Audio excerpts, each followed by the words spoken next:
지구본을 펼쳐놓고 뉴스를 따라가다 보면 정말 이상한 장면 하나가 눈에 들어옵니다. 미국 캘리포니아는 불길에 휩싸여 도시 하나가 통째로 재로 변했고, 캐나다에서는 남한 국토보다 넓은 숲이 한 해 동안 잿더미가 됐죠. 스페인 발렌시아에서는 하루 만에 한 달치 비가 쏟아져 200명이 넘게 목숨을 잃었고, 태국 남부와 인도네시아, 말레이시아는 도시 전체가 물에 잠겼습니다. 그런데 그 난리통 한가운데 지도 위에서 유독 한 나라만 멀쩡해 보입니다. 태풍은 단 한 개도 상륙하지 않았고 도시를 무너뜨릴 만한 대지진도 없었죠. 바로 대한민국입니다. 그래서 요즘 이런 말이 심심찮게 돌아다닙니다. 대한민국에 태어난 게 얼마나 큰 복이냐. 하느님이 보호하사 우리나라 만세. 지구가 한국만 보호해주는 것 같다. 그런데 말이죠. 저는 이 이야기를 오래 들여다보면서 조금 다른 생각을 하게 됐습니다. 정말 한국은 재난을 피해간 걸까요? 아니면 우리가 재난의 얼굴을 착각하고 있는 걸까요? 오늘은 이 한국만 멀쩡하다는 소문의 진짜 정체를 하나씩 벗겨보려고 합니다. 한반도는 지구상에서 특정한 종류의 재난에 관해서는 확실히 운이 좋은 위치에 서 있습니다. 그 첫 번째가 바로 지진입니다. 우리가 뉴스에서 일본 지진 소식을 들을 때마다 한국은 왜 저렇게 안 흔들리지? 하고 궁금해한 적 있으실 텐데요. 여기에는 아주 분명한 지질학적 이유가 있습니다. 지구의 겉껍질은 여러 개의 거대한 판으로 조각조각 나뉘어 있는데 이 판들이 서로 부딪히고 밀고 갈라지는 경계선에서 대부분의 큰 지진이 터집니다. 일본이 왜 그렇게 지진에 시달리느냐? 바로 태평양판이 유라시아판 밑으로 파고드는 경계선, 그러니까 불의 고리라 불리는 환태평양 지진대 위에 정확히 올라앉아 있기 때문이죠. 그런데 한국은 이 위험한 경계선에서 약 600km나 떨어진 유라시아판이라는 거대한 판의 안쪽에 자리 잡고 있습니다. 판의 가장자리가 아니라 한복판에 있는 셈이에요. 비유하자면 지진이라는 지진은 판과 판이 맞닿아 삐걱대는 문틈에서 주로 생기는데 한국은 그 문틈에서 멀찍이 떨어진 방 한가운데 앉아 있는 겁니다. 그러니 일본처럼 땅이 자주 크게 흔들릴 일이 구조적으로 적을 수밖에 없죠. 여기에 하나 더 한국을 지진으로부터 어느 정도 지켜주는 뜻밖의 방패가 있습니다. 바로 일본입니다. 조금 얄궂은 이야기죠. 한반도 동쪽 바다 밑에서 태평양판이 유라시아판을 밀어붙이는데 그 어마어마한 힘을 일본 열도가 먼저 몸으로 받아내며 버티고 있거든요. 마치 파도가 밀려올 때 방파제가 먼저 부서지며 뒤쪽 항구를 지켜주는 것과 비슷합니다. 일본이 그 힘을 흡수하고 흔들리는 동안 한국은 그 뒤에서 상대적으로 조용할 수 있었던 거죠. 우리가 흔히 일본을 지진의 나라라고만 생각하지만 어떤 의미에서 일본은 한국의 지질학적 완충지대 역할을 해온 셈입니다. 이걸 알고 나면 한국은 축복받은 땅이라는 말이 그냥 근거 없는 자화자찬이 아니라 실제로 지구가 만들어 놓은 지형적 행운 위에 서 있다는 걸 인정하게 됩니다. 댓글 중에 지구가 한국을 보호해주는 것 같다는 말이 있던데 지질학적으로만 보면 아주 틀린 말은 아닌 셈이에요. 두 번째 행운은 태풍입니다. 그리고 이건 2025년에 아주 극적으로 드러났죠. 놀랍게도 2025년 한 해 동안 한국에 영향을 준 태풍은 정확히 0개였습니다. 태풍이 단 한 개도 우리나라에 오지 않은 해는 1988년, 2009년에 이어 무려 16년 만이었어요. 여름 내내 필리핀과 대만, 중국 남부는 태풍에 두들겨 맞는데 한국만 쏙 빠져나간 겁니다. 왜 이런 일이 벌어졌을까요? 여기에는 북태평양 고기압이라는 거대한 공기덩어리가 핵심 역할을 합니다. 2025년에는 이 북태평양 고기압이 평년보다 훨씬 빠르고 강하게 우리나라 쪽으로 확장했어요. 그 결과 한반도 주변에 마치 눈에 보이지 않는 거대한 벽이 하나 세워진 것과 같은 상태가 됐습니다. 남쪽 바다에서 태풍이 아무리 올라오려 해도 이 고기압 장벽에 가로막혀 죄다 서쪽으로, 그러니까 중국 쪽으로 밀려나 버린 거죠. 태풍 입장에서는 한국으로 가는 길목에 두꺼운 성벽이 하나 버티고 서 있었던 셈입니다. 그런데 바로 여기서 저는 이 이야기가 한국의 축복에서 한국의 착시로 방향을 트는 결정적인 지점이라고 봅니다. 왜냐하면 이 태풍 연계라는 기록이 사실은 좋은 소식이 아니었기 때문이에요. 우리는 보통 태풍을 재앙이라고만 생각하죠. 물론 태풍은 무서운 재난이 맞습니다. 하지만 태풍에는 숨은 순기능이 하나 있어요.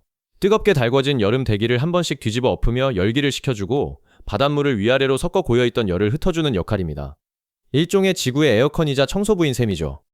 그런데 2025년 그 태풍이 오지 않았습니다.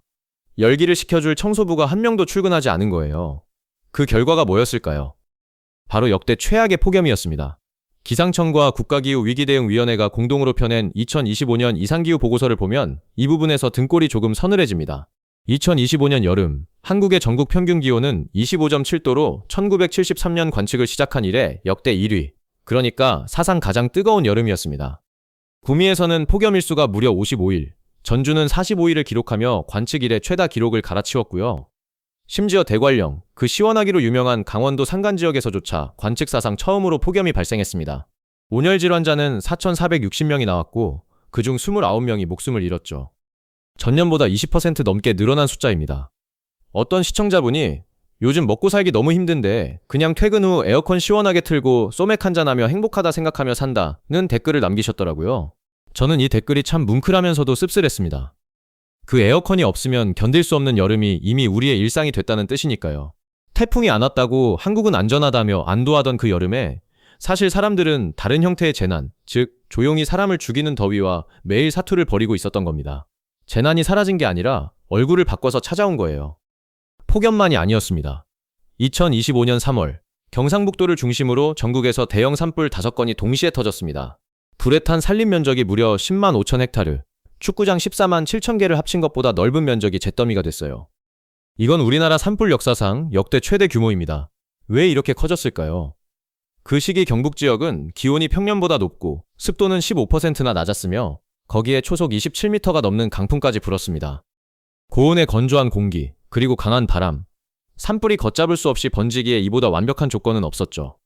캘리포니아 산불이 남일 같지 않은 순간이었습니다. 그런데도 우리는 이걸 왜 잘 기억하지 못할까요? 3월에 산불이 지나가고 여름에 폭염이 지나가고 다시 일상으로 돌아오면 사람의 기억은 놀랄 만큼 빨리 재난을 지워버리기 때문입니다. 그리고 그 망각의 틈을 타고 한국은 안전한 나라라는 편안한 이야기가 다시 자라나는 거죠. 여기서 그치지 않습니다. 2025년 여름, 한국에서는 시간당 100mm가 넘는 기록적인 폭우가 가평, 서산을 비롯한 15개 지점에서 쏟아졌습니다. 짧은 시간에 하늘이 뚫린 듯 퍼붓는 이런 국지성 집중호우로 도심이 잠기고 도로가 끊기고 산사태가 나면서 24명이 숨지고 1명이 실종됐어요. 그리고 같은 해 무려 108년 만에 극심한 가뭄까지 겹쳤습니다. 한쪽에서는 물난리가 나는데 다른 쪽에서는 땅이 쩍쩍 갈라지는 극과 극의 재난이 한 나라 안에서 동시에 벌어진 거죠. 정리하면 2025년의 한국은 태풍만 없었을 뿐이지 역대 최악의 산불과 역대 최고의 폭염, 기록적인 집중호우, 그리고 100년 만의 가뭄이 한꺼번에 몰아친 해였습니다. 기상청장이 직접 우리나라는 종합적인 기후재난에 직면했다고 공식적으로 경고했을 정도예요. 그러니 전 세계가 불타고 잠기는데 한국만 멀쩡했다는 그림은 절반은 맞고 절반은 완전히 틀린 이야기인 셈입니다. 그리고 바로 이 대목에서 저는 시청자분들이 남긴 아주 날카로운 댓글 하나를 짚고 싶습니다. 그놈의 산 좀 그만 깎아내려라. 아파트 좀 그만 만들고. 무려 400명이 넘게 공감을 누른 이 한 줄에 사실 오늘 이야기의 가장 중요한 열쇠가 담겨 있습니다. 산불이 왜 그렇게 크게 번지고 집중호우가 왜 그렇게 큰 피해로 이어질까요? 하늘이 비를 안 준 것도 있지만 우리가 산을 깎아 물이 스며들 땅을 없애고 골짜기마다 아파트를 올려 물길을 막고 산사태가 날 만한 비탈에 집을 지었기 때문이기도 합니다. 다시 말해 2025년 한국을 덮친 재난의 상당 부분은 순수한 자연재해가 아니라 자연재해와 인재가 뒤섞인 것이었다는 거예요. 지진과 태풍이라는 하늘의 재난은 한반도를 비켜갔을지 몰라도 난개발이라는 인간의 재난은 우리가 스스로 초래하고 있었던 겁니다. 이게 참 아이러니하죠. 하늘은 봐줬는데 우리가 우리 발등을 찍고 있는 거니까요. 이 정서는 다른 댓글들에서도 계속 반복됩니다. 한국은 헬게이트다. 하지만 인프라는 세계 1위다. 사법부만 개혁하면 천국일 것이다. 나랏돈 먹고 사는 정치인 공무원 비리만 없으면 좋겠다. 범죄법만 강화되면 우리나라 만세. 저는 이 댓글들을 나란히 놓고 보면서 아주 흥미로운 한국인의 집단 심리를 발견했습니다. 사람들은 한편으로는 이 땅에 태어난 게 축복이라며 진심으로 감사하면서도 다른 한편으로는 그 축복을 정작 우리 손으로 망치고 있다는 답답함을 동시에 품고 있다는 거예요. 자연은 우리에게 좋은 조건을 줬는데 그 위에 얹힌 정치, 부패, 저출산, 난개발 같은 인재들이 이 나라를 천국이 될 수 있는데 못 되고 있는 나라로 만들고 있다는 자각이죠. 한 시청자분의 표현을 그대로 빌리면 한국은 살기 좋은 땅인데 언제 어떻게 될지 모른다는 겁니다. 이 불안은 결코 과장이 아닙니다. 왜냐하면 진짜 위험은 자연재해가 아니라 우리가 방심하는 그 마음속에 있기 때문입니다. 자연이 준 행운에 취해 우리는 안전해 라고 믿는 순간 우리는 대비를 멈추게 됩니다. 한국이 지진 안전지대라는 믿음은 2016년 경주 지진과 2017년 포항 지진으로 이미 한번 크게 금이 갔습니다. 규모 5.8의 경주 지진은 관측 이래 한반도 최대 규모였고 포항 지진은 진원이 얕아 피해가 역대 최대였죠. 그때 많은 사람들이 처음으로 한국도 지진에서 자유롭지 않구나 하는 걸 몸으로 깨달았습니다. 전문가들의 설명은 이렇습니다. 한반도가 판 경계에서 멀리 떨어져 있는 건 맞지만 완전히 안전한 건 아니라는 거예요. 오랜 세월에 걸쳐 주변에서 밀려온 힘이 한반도 땅속 곳곳에 오래된 단층에 조금씩 축적되고 있고 그게 어느 순간 임계점을 넘으면 지진으로 터진다는 겁니다. 즉, 한국의 지진은 자주 오지 않을 뿐 오지 않는 게 아닌 종류의 위험인 거죠. 자주 오지 않기 때문에 오히려 방심하게 되고, 방심하기 때문에 막상 닥치면 더 큰 피해를 입는 그런 역설적인 위험 말입니다. 이걸 뒷받침하는 숫자가 있습니다. 국제단체 점원워치가 발표하는 세계 기후위험지수라는 게 있는데요. 이 지수는 순위가 낮을수록 위험이 크다는 걸 뜻합니다. 그런데 한국의 순위가 2023년 84위에서 2024년 46위로 무려 38계단이나 껑충 뛰어 올랐어요. 순위가 올라갔다는 건 좋은 소식처럼 들리지만 이 지수에서는 정반대입니다. 그만큼 한국이 기후재난에 더 크게 두들겨 맞기 시작했다는 아주 불길한 신호인 거죠. 반대로 조금 결이 다른 지표도 있습니다. 세계위험지수라는 다른 조사에서는 자연재해 위험이 가장 큰 나라로 필리핀, 인도 등이 꼽혔고, 한국은 193개국 중 49위였습니다. 흥미로운 건 이 조사에서 일본이 17위, 미국이 21위로 한국보다 훨씬 위험한 나라로 분류됐다는 점이에요. 이 두 가지 상반된 숫자를 나란히 놓고 보면 한국의 진짜 위치가 선명하게 드러납니다. 지진이나 대형 태풍 같은 급성 재난 앞에서는 한국이 일본이나 미국보다 확실히 안전한 편이 맞습니다. 하지만 폭염과 가뭄 같은 만성 기후재난 앞에서는 한국도 급속도로 위험한 나라로 변해가고 있다는 겁니다. 안전한 나라라는 명제와 위험해지는 나라라는 명제가 동시에 참인 아주 묘한 상황인 거죠. 자, 그런데 여기서 저는 한 걸음 더 들어가 보고 싶습니다. 한국은 안전하다는 이 이야기가 왜 하필 지금 이렇게 널리 퍼지고 있을까요? 여기에는 단순한 착각을 넘어서는 조금 더 인간적인 심리가 숨어 있다고 봅니다. 전 세계가 기후 공포에 휩싸일수록 사람들은 본능적으로 그래도 우리는 괜찮다는 안심할 이야기를 찾게 됩니다. 매일같이 산불과 홍수 뉴스에 시달리다 보면 마음 어딘가에서 방어막이 필요해지거든요. 그럴 때 우리나라는 지진도 없고 태풍도 안 오는 축복받은 땅이라는 서사는 불안한 마음을 다독여주는 아주 달콤한 위로가 됩니다. 대한민국에 태어난 게 얼마나 큰 복이냐는 댓글에 600명이 넘게 공감을 누른 것도 저는 이 심리의 표현이라고 봐요. 힘든 시대일수록 사람은 그래도 나는 운이 좋은 편이라고 믿고 싶어 하니까요. 그리고 여기에 국가적 자부심까지 슬쩍 얹히면 이 이야기는 사실 여부와 상관없이 빠르게 번져나가죠. 사람은 듣고 싶은 이야기를 믿는 경향이 있고, 우리는 특별히 운이 좋다는 건 누구나 듣고 싶어 하는 이야기니까요. 그런데 이 안도가 위험한 이유가 바로 여기 있습니다. 재난이 무서운 건 그것이 크기 때문만은 아닙니다. 오히려 예상하지 못한 방향에서 온다는 점이 훨씬 무섭죠. 2025년의 한국이 딱 그랬습니다. 사람들이 태풍과 지진을 걱정하며 그쪽만 바라보고 있는 사이 재난은 폭염과 가뭄이라는 전혀 다른 문으로 조용히 걸어 들어왔습니다. 우리가 저기 저 나라들은 불타고 잠기는데 우리는 괜찮네 하며 바깥을 구경하는 동안 정작 우리 발밑에서는 관측 이래 가장 뜨거운 여름이 사람들의 목숨을 앗아가고 있었던 거예요. 재난은 우리가 방심하는 정확히 그 지점을 골라서 들어옵니다. 그래서 한국만 멀쩡하다는 이 편안한 서사가 어쩌면 다음 재난을 위한 가장 좋은 먹잇감을 만들어주고 있는 건지도 모릅니다. 여기서 시청자분들이 던진 또 하나의 자신감을 짚고 넘어가야겠습니다. 한국은 비가 안 와도 해수를 식수로 만들 수 있는 능력이 있고 인프라는 세계 1위라는 댓글이 800명 넘는 공감을 받았죠. 이건 아주 중요한 통찰입니다. 왜냐하면 여기에 한국이 진짜로 나아갈 방향이 담겨 있거든요. 자연이 준 행운은 우리가 통제할 수 없습니다. 판의 위치를 우리가 옮길 수 없고 고기압의 확장을 우리가 명령할 수도 없죠. 하지만 재난에 대비하는 인프라와 기술, 이건 온전히 인간의 몫입니다. 바닷물을 식수로 바꾸는 해수 담수화 기술, 홍수를 막는 배수 시스템, 산불을 조기에 잡는 인공지능 예보 시스템, 폭염 사망자를 줄이는 응급 대응 체계.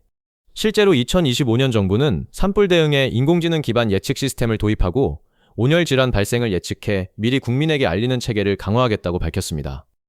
결국 한국의 진짜 강점은 재난이 안 오는 땅이 아니라 재난이 와도 버텨낼 수 있는 시스템을 만들 수 있는 나라라는 데 있는 겁니다. 자연의 행운은 언젠가 바닥날 수 있지만 잘 갖춰진 대비 시스템은 배신하지 않으니까요. 그러니까 정리하면 이렇습니다. 한국이 지리적으로 누리는 행운은 진짜입니다. 판 안쪽에 자리 잡아 대지진이 드물다는 것, 일본이라는 완충지대가 앞에서 힘을 받아준다는 것, 지형과 기압 배치 덕분에 태풍이 상대적으로 덜 온다는 것, 이건 전부 사실이고 실제로 감사할 만한 조건들이에요. 전 세계 수많은 나라들이 매년 허리케인과 대지진, 대홍수의 삶의 터전을 통째로 잃는 걸 생각하면 한국이 그런 파괴적인 급성 재난에서 비교적 비켜서 있는 건 분명한 축복이 맞습니다. 다만 제가 하고 싶은 이야기는 그 축복을 정확하게 이해하자는 겁니다. 한국이 안전한 건 모든 재난으로부터가 아니라 특정한 종류의 재난으로부터라는 것, 그리고 그 대신 우리가 마주하고 있는 새로운 재난, 즉 서서히 뜨거워지는 기후라는 재난, 그리고 우리 손으로 만든 난개발과 부패와 저출산이라는 인재는 오히려 그 어느 것보다 빠르게 우리를 위협하고 있다는 것. 이 두 가지를 함께 봐야 비로소 한국이 처한 진짜 상황이 보입니다. 결국 전 세계가 불타고 잠기는 지금 한국만 멀쩡하다는 이 이야기의 진짜 정체는 이렇습니다. 그건 한국이 재난을 피해간 이야기가 아니라 한국이 재난의 얼굴을 아직 못 알아본 이야기입니다. 지진과 태풍이라는 익숙하고 극적인 재난은 확실히 덜 왔지만 폭염과 가뭄과 집중호우라는 낯설고 조용한 재난은 역대급으로 몰려왔죠. 그리고 그보다 더 무서운 건 하늘이 봐준 이 땅을 정작 우리 스스로가 갉아먹고 있다는 자각입니다. 시청자분들이 남긴 산 좀 그만 깎아라. 사법부만 개혁하면 천국인데 언제 어떻게 될지 모른다는 말들이 사실은 이 나라를 진심으로 아끼는 사람들의 경고음이라고 저는 생각합니다. 자연은 우리에게 좋은 패를 줬어요. 그 패를 살릴지 죽일지는 이제 하늘이 아니라 우리 손에 달린 겁니다. 오늘 이야기가 조금은 불편하게 들렸을지도 모르겠습니다. 한국만 멀쩡하다는 기분 좋은 이야기를 기대하고 들어오셨다면 더더욱 그럴 거예요. 하지만 저는 진짜 안전이란 우리가 얼마나 운이 좋은지를 세는 데서 오는 게 아니라 우리가 어디에 취약한지를 정직하게 아는 데서 온다고 믿습니다. 한반도가 지진과 태풍 앞에서 상대적으로 안전한 땅인 것은 다행이지만 그 다행이 방심이 되지 않도록 조용히 뜨거워지는 이 새로운 재난 앞에서 그리고 우리 스스로 만드는 인재 앞에서 우리가 눈을 뜨고 있도록 하느님이 보호하사 우리나라 만세라는 그 마음에 이제 우리 손으로 지키는 우리나라라는 다짐 한 줄을 더 얹을 수 있다면 이 땅은 정말로 축복받은 나라로 남을 수 있을 겁니다. 긴 이야기 끝까지 시청해주셔서 진심으로 감사합니다.